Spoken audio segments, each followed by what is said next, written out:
করেছে, আমি তো বলেছি আমি কোনো কারো ব্যাপারে থাকবো না। এমনকি যদি আমি পরবর্তীতে ভুল করি তুমি আবার স্টেপ নিও আমার ব্যাপারে। ব্যাস। আর একটা কথা হচ্ছে, তুই কেন রিমিকে নিজে, তোর তো বউ, তুই কেন তোর বউকে ফোন করছিস না? আমি তো এটাও এগ্রি করলাম, তোমরা বললে আমি ফোন করব, তোমরা বললো ওকে আমি বাড়ি থেকে নিয়ে আসবো, আমি সে সংসার করতে রাজি আছি, কিন্তু ও তো দেখলাম মানে ওর বাবার উপর দিয়ে ডবল কালকে দিন তুমি তো দেখলে কিভাবে কথা বললো যে তো রেজিস্ট্রি না করলে সেটা আমি হলো এবারে যে ঢুকবো না। রাগের চোটে। আমার কথা হচ্ছে রাগের চোটে বলেছে। রাগ তো স্বামী স্ত্রীর মধ্যে হয়, হাজার ঝগড়া হয়। তুই কেন তোর বউকে, তুই তোর বউকে তো বোঝাবি তুই, তোর বউকে চালাবি তুই। সে তার বাবার বাড়িতে গেছে, দুটো দিন ভালো আছে বলে দিদি বাবার বিশ্বাস কথা করো, শুনে বলছে। আমিও চাই আমি চালাতে, আমার কথা চলতে, বাট ও আমার কথা চলে না, ওকে কন্ট্রোল করার ক্ষমতা কারণ নেই, আমারও নেই ওর মা বাবারও নেই, ও যেটা মনে হয় সেটাই করবে।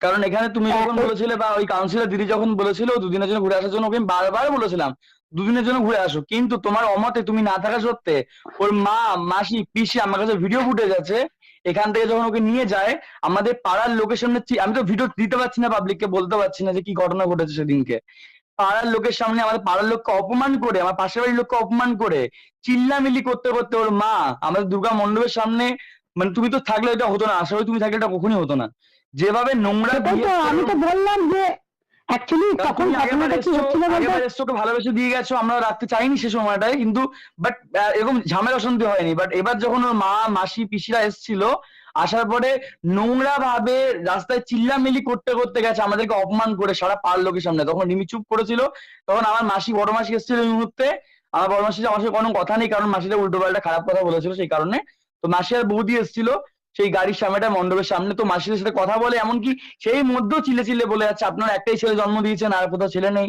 বলে নোংরা নোংরা ভাষায় কিস্তি কামারি মারে, এমন নোংরা নোংরা কথা বলে, এমনকি ওর মা এখান থেকে যাওয়ার পর আমাকে হোয়াটসঅ্যাপে মেসেজের মধ্যে এমন বাজে কথা বলে, রিমির মা, ওকে মামনি বলে রাখতাম রিমির মাকে, এমন মানে 10 লাখ টাকা চায়, এমনকি বাজে বাজে কথা আমাকে, আমি রিপ্লাই করার পর আমাকে বাজে বাজে কথা বলে, সেই কারণে পর থেকে আমি ওর মায়ের ফোন আর ধরি না।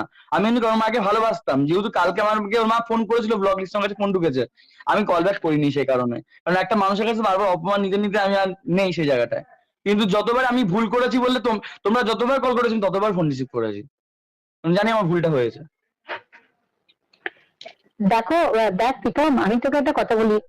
ভাই তোকে অনেকে হয়তো ভাববে যে হয়তো আমাদের ক্ষেত্রে তোকে হয়তো অনেকে ভাববে যে আমাদের হয়তো কোনো ইন্টেনশন আছে। তুই বল, আজ পর্যন্ত কোনো ইন্টেনশনালি তোদের বাড়ি থেকে কোনো কিছু ডিমান্ড এই যে বা কোনো কিছু তোদের না কাছ না থেকে না চাওয়া বা তোর কাছে চেয়েছি? না শুধু না না চেয়েছি একদমই তোরা না দিদি, হ্যাঁ সংসারটা কর, সংসারটা কর। আর সংসার করতে গেলে সবাইকে অনেক কিছু জীবনে স্যাক্রিফাইস করতে হয়। আমি মানছি তোদের সংসারটা যেহেতু অনেক ছোট বয়সে শুরু হয়েছে, তোরা জীবনগুলো অনেক ছোট বয়সে শুরু হয়েছে। আজকে তুই বল, তোর সঞ্জয় হাড্ডা, তোর যে তোকে সাপোর্ট করে, সে তো তার পরিবারের দেখ একটা চ্যানেল ঠিক রেখেছে, সেখানে কিন্তু কোনো কন্ট্রোভার্সি করে না। সে কিন্তু তার বউকে নিয়ে দারুণ কন্ট্রোভার্সি করে না, কিন্তু একটা দারুণ ব্লগ করে, ব্লগিং চ্যানেল আছে, দেখেছিস তো সেখানে। সে কিন্তু তার বাড়ি হুম হুম। দেখাচ্ছে, ঘর দেখাচ্ছে, তার বাচ্চাকে দেখাচ্ছে, বউকে দেখাচ্ছে, তার বউও কিন্তু সংসার করে কত সুন্দরভাবে। হয়তো স্বামী স্ত্রীর হাজার ঝগড়া হয়, সেটা কি সে সেই ব্লগে দেখায়? তুই কি না করছিস বলতো না এটা? না তুই কি করছিস জানিস তো? তোর যখন রাগ হয়ে যাচ্ছে, তোর, আমি জানি তোর রাগটা হওয়াটা স্বাভাবিক, তোরও তোরও একটু ডাক্তার দেখানোর দরকার আছে। রাগটা কন্ট্রোল না তুই করতে পারিস না রিমি করতে পারে, কিন্তু আমার কথা হচ্ছে তোরা দুজনকেই আজকে পাবলিক চায়। তোদেরকে কেউ কিন্তু পাবলিক, আজকে যে আমরা তোদের সাথে যেটা করেছি, করে কিন্তু আমরাও হুম। মন থেকে শান্তিতে নেই। কেন নেই? কারণ তোরা একটা ব্লগার, তোরা ভালো ভালো ব্লগ করতে পারবি, তোদের ছোট্ট বয়স, এই বাচ্চা বয়সে এগুলো একটা ছোট ছোট ঘটনা বেটা। আজকে যখন তুই এগিয়ে যাবি না, জীবনে অনেক বড় হবি, আরো বড় ব্লগার হবি, তখন কিন্তু এই কন্ট্রোভার্সি করলে বেশি দিন টিকতে পারবি না। আমরা চাই তোর মধ্যে সেই কোয়ালিটি আছে। আজকে তুই চলে যাচ্ছিস সিকিম, সেখানে গিয়ে তুই প্রমোশনের কাজ করে আসছিস, সেখানে রিমিকে নিয়ে গেলি, কি সুন্দর ভিডিও গুলো করেছিস, দেখার মতো ভিডিও হয়েছে। কিন্তু আমার কথা হচ্ছে সেই ধরনের জিনিস করতে গেলে তোদের দুজনের যেটা দরকার, সেটা হচ্ছে দুজনকে একত্রিত বসে কাউন্সিলিং করতে হবে। তোরা দেখ না অন্তত চেষ্টা করে যে ভালো থাকার চেষ্টা করা অন্তত। দেখ, রিমি একটা জায়গাতে হচ্ছে খুব চঞ্চল, খুব চঞ্চল, কিন্তু রিমির একটা জিনিস নাই, সেটা হচ্ছে কোনো লোভ নেই। ও কিন্তু তোর কাছ থেকে ভালোবাসা চায়, ওর বেশি কিছু চায় না। ও চায় না যে তুমি আমাকে রোজ আমাকে এই নতুন নতুন সোনার গয়না শাড়ি জিনিসপত্র এনে দাও। ও চায় না তোর কাছ থেকে, ও নিজে রোজগার করে নিতে পারবে। কে পারে এরকম বউ যে নিজে রোজগার করতে জানে, এত এত দূর নাচতে জানে, স্বামী যেটা চাইবে সেটা করতেও জানে। এবং প্রীতমের জন্য আমাকে এটাও বলেছিল, চ্যালেঞ্জ নিয়েছিল যে সঙ্গীতাদিকে আমি বুঝে নেবো, এই সঙ্গীতা তোকেও আমি বুঝে নেবো আমার বরের নামে কিছু করলে। এ কথাও কিন্তু চ্যালেঞ্জও নিয়েছিল সে। কিন্তু সামহাও কোথাও মনে হচ্ছে, রিমির কোথাও মনে হচ্ছে, যেটা আমার মনে হয়েছে, রিমির মা বাবার কি মনে হয়েছে গুলি মার।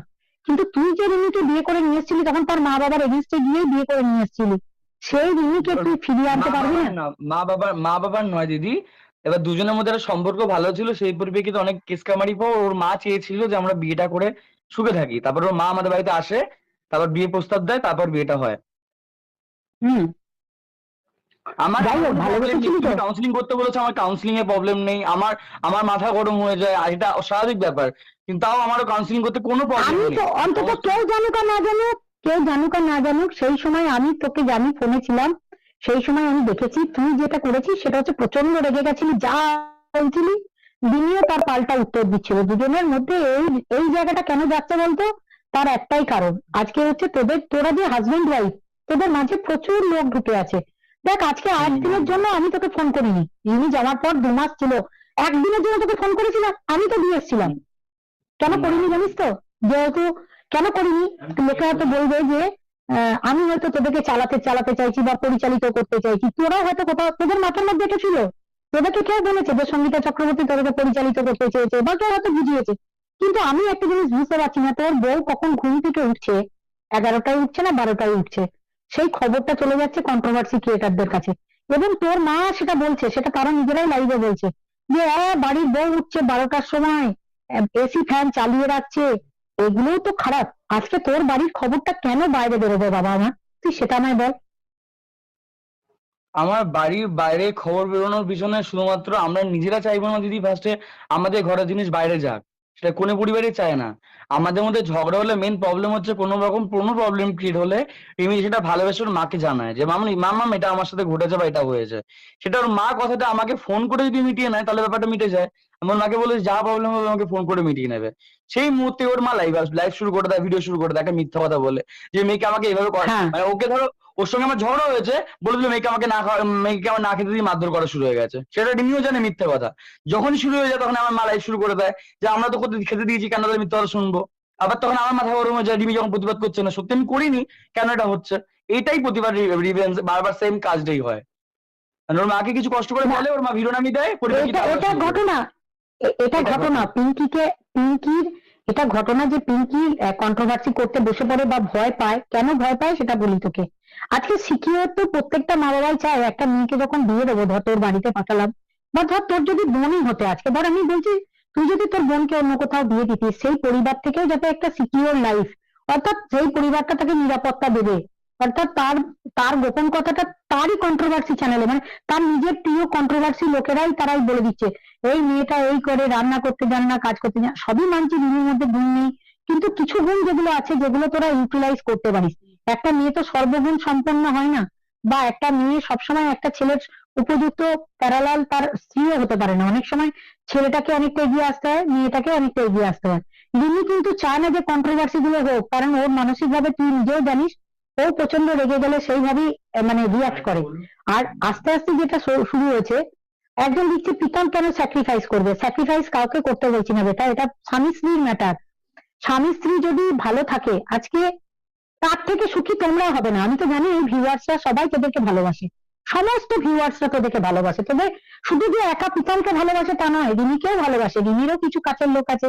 আজকে তোরা দুজনে, আজকে তোদের দুজনের মধ্যে আমাদের থার্ড পার্সনের কোনো দরকার নেই। দুজনেই যদি আজকে ভালো করে কাউন্সিলিং করিয়ে, দুজনেই যদি সুন্দর সুন্দর ভিডিও রিলস বানাস, তোর আমার মনে হয় এর থেকে ভালো জুটি আর আমরা কেউ দেখতে পাবো না। আমরা তো চাই তোদেরকে রাজটিয়ার মতো দেখি, প্রীতম জাফরের মতো দেখি, তোদেরকে এইভাবে দেখি। তো কেন আমরা সেটা দেখতে পাচ্ছি না বেটা? তুই আমাকে বল, আমি কেন আমি দেখতে তো পাচ্ছি না এগিয়ে আমাদের? আছি, আমি নিজে এগিয়ে আছি তোমার কথায়, কাউন্সিলিং করতে A to Z আমি সবকিছুতে এগিয়ে আছি। কেন চাইবো না? আমিও চাইবো আমি ইনকাম করি, আমি সুখে থাকি, লাক্সারি ভাবে চলতে। কার না ভালো লাগে? সুখে শান্তি থাকতে কার না ভালো লাগে? আমি রাজি আছি।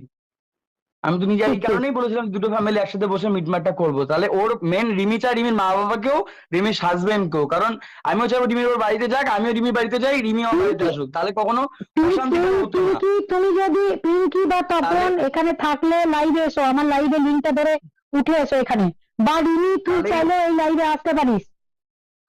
তাহলে এই অশান্তি দেখ ক্রিয়েটটা আর হতো না, যখন দুটো ফ্যামিলি অ্যাডজাস্ট হতো। এখানে এই কারণে তোমার কথা শুনে আমি, তোমার কথা রিমির মায়ের কথা শুনে, দুজনের কথা শুনেই আমি কিন্তু কলকাতা থেকে বাড়ি চলে এসেছিলাম।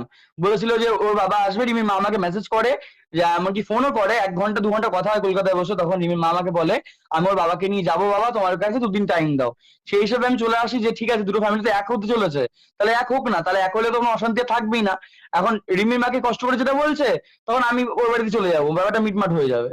আমিও চাই দুটো ফ্যামিলি এক হয়ে সমস্ত কিছু ঠিক হয়ে যাক। যখন ঠিক হচ্ছে না, এবার রিমি চাইছে এখন ডিভোর্সের কথা, এবার আমি কি বলবো বলো, যখন মরবে তখন ডিভোর্স চেয়ে বসবে।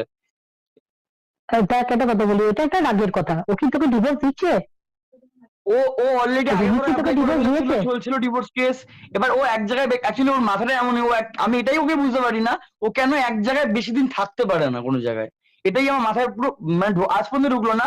রিমি কিন্তু আমার আমার বাড়িতে বলে নয়, রিমি কিন্তু রিমির বাড়িতে 1 মাস 2 মাস বেশি থাকতে পারে না। ওখানে ওর মা অশান্তির ভয়ে কিন্তু রিমিকে আসতে বারণ করছিল। ওর মাও জানে ও এক জায়গায় বেশি দিন থাকলে কোনো অশান্তি ক্রিয়েট করে। কিন্তু কেন, তো এটাই কেন, সেটাই। এটার জন্য ডাক্তার দেখানো উচিত। এবং আর একটা ঘটনা হচ্ছে, রিমি সবসময় যেটা দেখেছি সেটা হচ্ছে রিমির মধ্যে, ওর তোর কাছে কদিন থাকার পরই আবার কদিন বাবার বাড়িতে যেতে চায়, কারণ ওখানে গিয়ে কদিন একটু মানে ও কি হয় বলতো, মানসিক ভাবে ও প্রিপারেশনটা নিতে পারে না। মানে আজকে দিতে একটা, পারে না। এটাও তো ঘটনা, রিমি যখন ওর বাবার বাড়িতে থাকে তখন দেখবি ওর ভিডিও গুলোর কি ভিউজ, এবং ভিডিও গুলো কি ভালোভাবে নামাতে পারে। তার কারণ দেখ, তোরা তো ক্রিয়েটিভ জগতে থাকিস, তোরা তো আর সাধারণ মানুষ নস। তোদের মধ্যে থাকে যে এরপর আর একটা ভিডিও নামাবো, এরপর এই ভিডিওটা নামাবো বা এই ব্লগটা করব। তোদের তো মাথার মধ্যে সবসময় একটা না একটা সুন্দর জিনিস থাকে। তো সেই সুন্দর জিনিস থাকতে গেলে ঠান্ডা পরিবেশটা দরকার। সেই মাঝে মাঝে না রিমির মধ্যে ওই ঠান্ডা পরিবেশটা চলে যায় বলেই না ওই মাঝে মাঝে এসে ওই রকম পাগলামিটা করে ফেলছে এবং চেঁচামেচি করে ফেলছে। তুইও এক্সিকিউট ওটার জন্য করতে পারছিস না বলে উত্তপ্ত তুইও হওয়ার তো কোনো চেঁচাচ্ছিস। মানে নেই, ওকে আমি নিজে বলছি উত্তপ্ত হওয়ার কোনো মানে নেই। তোমার যাও ইচ্ছা হলো 2 দিন ঘুরে আসো, যখন তুমি বাপের বাড়ি ইচ্ছা হবে তখন যাবে, দরকার বলে আমি দিয়ে আসবো, কিন্তু তুমি ভালোবেসে যাবে। ওকে আমি এবারও কিন্তু বারবার বুঝিয়েছি, যখন তুমি যাবে অশান্তি করে যাবে না। এমনকি তোমাকে, তুমি লাইনে ছিল সেই সময় আমি বলেছি দিদি, যে ও যাক দিদি, না সেই কিন্তু সময়টা, অশান্তি করে না সেই যাক, সময়টা, ও ভালোবেসে যাক, সেই সময়, যাতে ওকে ফোন করতে সেই পারি, যাতে ওকে সময়টা আমি খবর নিতে পারি। একদম একদম। আর সেই সময়টা আমি যেটা দেখলাম, তুইও প্রচন্ড রেগেছিলি, ও প্রচন্ড রেগেছিল। এরপর তো ঠান্ডা হয়েছে পরিবেশ। আমার কথা ছিল যে রিমি কালকে যেটা রিয়াক্ট করলো, সেটাতে হচ্ছে ওর একটা ইনসিকিউরিটি আসছে কোথাও। কারণ এই কদিন যাওয়ার পর 2 আড়াই মাস তোদের বাড়িতে থাকার পর ওর যেটা মনে হয়েছে যে হুম। আমাদের মধ্যে ঝগড়া হলেই তোর মা হয়তো ইনভলভ হচ্ছে, বা এদিক থেকে ও ওর মাকে ইনভলভ করাচ্ছে, এবং সেগুলো সোশ্যাল মিডিয়াতে চলে এসেছে। এত কিছুর পর রিমি না এখন বোধহয় কোথাও কারোর মাথা, ওই যে বাবার কথা শুনছে যে আমাকে এক্ষুনি হয়তো আমাকে ইয়ে করতে হবে, মানে আমার রেজিস্ট্রি করতে হবে। রেজিস্ট্রি ম্যারেজটা করতে হবে, রেজিস্ট্রি হুম। ম্যারেজটা করতে হবে। তো হুম। রেজিস্ট্রিটা করার জন্য আমরা তোকে জাস্ট রিকোয়েস্ট করবো, তুই তো বিয়ে তো করেছিস সোশ্যালে, রেজিস্ট্রিটা হুম। করবি, করাটা উচিত, তোর উচিত আমার মতে। একসঙ্গে হুম। বসে একটা আলোচনা করার আমি এখনো চেষ্টা চালাচ্ছি, যার জন্য এখনো পর্যন্ত আমি চাইছিলাম না যে পিঙ্কি পাল আর তপন পালের বিরুদ্ধে এগেইনস্টে একটা অ্যাকশন নিতে। তো এখনো আমি বলছি, তারা যদি শোনে আমার কথা, তাদেরকেও বলবো এক জায়গায় বসে একটা সিদ্ধান্ত নেওয়াটা আমাদের মতে ভালো হতো। তুমি তো তুমি তো আমাকে পরশুদিনকে তোমার মামাইদির মাধ্যমে ফোন করেছিলে, তুমি কি দেখেছো আমি কোনো জায়গায় বলেছি রেজিস্ট্রি আমি করবোই না? আমি বলেছি না অবশ্যই, দিদি বলিনি। যখন বলেছো আমি করব, কিন্তু আমি আমি এই যে ঝামেলাটা হচ্ছে না দিদি, এই ঝামেলার মধ্যে কিছু করবো না। আজকে যে রিমির আমার মধ্যে যে সম্পর্কটা এতটা খারাপ জায়গায় পৌঁছেছে, ওর বাবা মার সঙ্গে আমার বাবা মার সম্পর্কটা খারাপ জায়গায় পৌঁছেছে, সেটা চাইছি না। দুটো ফ্যামিলি অ্যাডজাস্ট হবে। আমি যেমন বাইরে ঘুরতে যাই, আমি চাইবো রিমির মা বাবাকে আমার সাথে নিয়ে যাই, আমার মা বাবা বাড়ি থাকুক, রিমির মা বাবাকে ওই আমি যে নিয়ে যাবো। দেখ, একজন এইভাবে দিচ্ছে দুটো মোর ফ্যামিলি ব্লগ যখন, তো। দুটো আগে ফ্যামিলি মোর যখন, ব্লগ কি কি হ্যাঁ হচ্ছে হ্যাঁ বলো। জানিস তো প্রীতম, আমি বলি শোন। সমস্যাটা হুম। কোথায় হচ্ছে বলতো, তোর মাকে লোকে কিছু বোঝাচ্ছে, তোর মা সেই আচ্ছা। কথাগুলো বিশ্বাস করছে। আবার রিমিদেরকে কিছু লোক বোঝাচ্ছে, রিমির মা সেটা বিশ্বাস করছে। কি হয়েছে বলতো, তোদের জীবনগুলো হয়ে গেছে বাইরের লোকেদের হাতে, তোদের নিজেদের হাতে কিছু হুম। নেই। তোরা যে কারণ আমরা আমরা এটাই চেয়েছিলাম যে আমরা দিয়ে আসার পরে যাতে কোনো লোক তোদের সিদ্ধান্ততে হস্তক্ষেপ না করতে পারে। হুম। এখন কি হচ্ছে, তোদেরকে যেমন সিদ্ধান্ত দেওয়ার লোক প্রচুর, তেমনি রিমিদেরকেও জ্ঞান বুদ্ধি দেওয়ার লোক প্রচুর। এই যেমন একজন লিখছে আর কি, রিমিকে ডিভোর্স করে দিন। আরে রিমি নিজেই ডিভোর্স করবে না, রিমি ডিভোর্স করবে না, ও ডিভোর্স দিতেই চাইছে না। ও যখন তখন বলছে আমি ডাইভোর্স দেবো, আবার কাল বলবে ডাইভোর্স দেবো না। ও পিতনকেই চায়, একদমই তাই, পিতনের একদমই জন্য তাই প্রাণই কথাটা। দিয়ে দেবে। এই ও কথাটা পিতনের জন্য একদমই তাই প্রাণ দিয়ে কথাটা। দেবে, ওর ওর ও ও পিতনের ও জন্য প্রাণ এখনই দিয়ে বলবে দেবে, ডিভোর্স এটা দেবো, কেউ বোঝে না। ও এখনই বলবে ডিভোর্স দেবো, দরকার হলে এখন উকিলের ঘরে গিয়ে 10,000 টাকা খরচা করে দিয়ে চলে আসবে ডিভোর্সের জন্য। এটা আমার সাথে প্রচুরবার ঘটেছে। আবার কালকে বলবে আমি ডিভোর্স দেবো না। ও এখন যদি মনে হয় হুম। যে কেস করবো, আমার নামে কেস করে দিয়ে চলবে, কালকে কি বলবে আমি কেস তুলে নেবো। বাট সবসময় হ্যাঁ, আইডিটা তো সবসময় সে কারো কারো শুনতে চায় না। কিন্তু ও আবার পিটনের জন্য যদি কেউ দুনিয়া একদিক হয়ে যায়, ও তাকে গিয়ে খুন করে দিয়ে চলে আসবে। যদি বলে ওকে মেরে দিয়ে চলে আয়, ও মেরে দিয়ে চলে আসবে। এটা এটা ঠিক আছে, এটা তবে এটা কিন্তু এটা এটা বিতর্কিত এটা এখন এগ্রি করতে পারলাম না সঙ্গীতাদির কথায়। এটা এতদিন না। অব্দি ছিল, পিতন কিন্তু আজকে আমি এটা আমি স্বীকার করছি, এটা এতদিন অব্দি রিমি এটাই ছিল যে আমাকে কেউ কিছু করলে সেটা রিমি তার উপরে প্রতিরোধ হয়ে তাকে মেনে দিয়ে আসবে পর্যন্ত। কিন্তু এইবার আসার পর থেকে রিমি সেটা নেই। রিমির মধ্যে আমি কোনো জায়গাতে এবার সেটা খুঁজে পাইনি।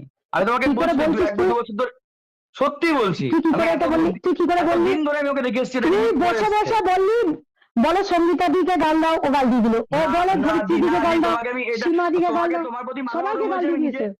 একদম না দি, তোমার প্রতি মাথা গরম হয়েছে আমি লাইভে এসে নিজে দুটো খারাপ কথা বলেছি, কিন্তু কাউকে রিমিকে কোনোদিনও বলিনি আরেকটা যে তুমি জিনিস গালাগাল প্রীতম, দাও। তুই আরেকটা জিনিস রিমিকে বল। দিয়ে, তুই রিমিকে দিয়ে না বলেছি গালাগাল দাও। এই যে অনেকে কমেন্ট করছে যে প্রীতম সত্যি করে বলো চ্যানেলটাকে ডিলিট করেছিল। রিমির ফোন আমি ধরি না, প্রথম কথা। রিমি পাসওয়ার্ড আমি প্রথমে জানতাম, তারপর রিমি পাসওয়ার্ডও চেঞ্জ করে দেয় দু একদিন 4 দিন পর, 2 সপ্তাহ পর। এমনকি রিমির A to Z কোনো আইডি, ইনস্টা বলো ইউটিউব বলো, কোনো কিছু আমি ডিলিট করিনি। ও নিজের হাতে সবকিছু করেছিল। আমি সারা রাত চেষ্টা করেছি ফিরিয়ে আনার জন্য, এমনকি সেই রাতে সঙ্গীতা দিশা তো আমার কথা হয়, দিদিও বলে ফিরিয়ে আনার চেষ্টা কর। আমি সারা রাত চেষ্টা করে হুম, ফিরিয়ে আনার চেষ্টা করেছি, বাট আমার পক্ষে পসিবল হয়নি। এই অতনু যে বলে আমাদের একটা ফ্রেন্ড, অতনু বলে একটা আমাদের ফ্রেন্ড, সে তাকে অনেকবার করে রিকোয়েস্ট করি আমরা ফিরিয়ে আনার জন্য। সে বলে ফিরিয়ে দেওয়ার ব্যবস্থা করে দেবো, বাট রিমি চায় না ফিরিয়ে আনতে অ্যাকাউন্টটা। আমাকে বলে 20-22 হাজার টাকার মতো রাখবে, অ্যাকাউন্টটা ফিরিয়ে দেবে। আমি তখন রিমিকে বলি যে টাকাটা নিক, তুমি অ্যাকাউন্টটা ফিরিয়ে আনো। ও বলেছে আমার টাকার দরকার নেই, আমি অ্যাকাউন্টটা ফেরাবো না। আমার কাছে টাকা নেই, একজন আমার কাছে টাকা একশো, নেই। দেখ আমি ওকে এখানে বলি একজন আমি নিজে লিখছে, টাকা দেখ দিয়ে, আমি নিজের পকেটের টাকা দিয়ে তোমার অ্যাকাউন্টটা ফিরিয়ে আনবো। তোমার অ্যাকাউন্ট তোমার তোমার ফিরে আসুক, তোমার অ্যাকাউন্টটা দরকার। তুমি এত খেটে খাওয়া কষ্ট করে করেছো, তুমি অ্যাওয়ার্ডটাও পাও, প্লে বাটনটা, তোমার অ্যাকাউন্টটাও ফিরে পাবে। তখন তোমাকে টাকা বলছে আমি নেবো না, আমি তো ধার হিসেবে নাও, যে অ্যাকাউন্টটা ফিরিয়ে আনো। সেটা হিসেবে রিমিকে আমি রাজি করি, তারপর অ্যাকাউন্টটা ফিরিয়ে